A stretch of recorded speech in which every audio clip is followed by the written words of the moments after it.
يقول الأخ: هل يجوز الاستماع للحزبيين أو حرام؟ وما النصيحة لمن يستمع لهم؟ لا يجوز للمسلم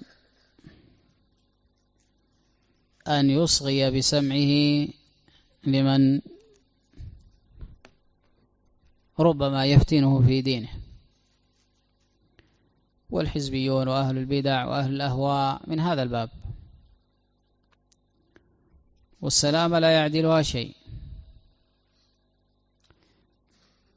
فلا تخاطر. ولهذا نهى وحذر أسلافنا من مجالسة أهل الأهواء ومن مسايرتهم ومن الاستماع لهم، لأنك إذا استمعت إليه يلقي عليك شبهة تعلق بقلبك وما تستطيع أن تخرجها بعد ذلك. القلوب ضعيفة والشبه خطافة، القلوب ضعيفة والشبه خطافة، والآثار في هذا الباب كثيرة لا يتسع المقام لذكرها،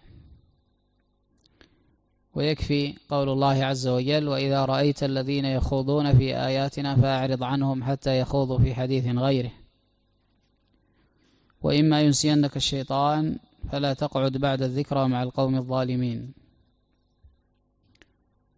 مع قول النبي صلى الله عليه وسلم عندما قرأ: فأما الذين في قلوبهم زيغ فيتبعون ما تشابه منه الآية، كما جاء من حديث عائشة، قال: إذا رأيتم الذين سمى الله، أو إذا رأيتم الذين يتبعون ما تشابه منه فأولئك الذين سمى الله فاحذروهم.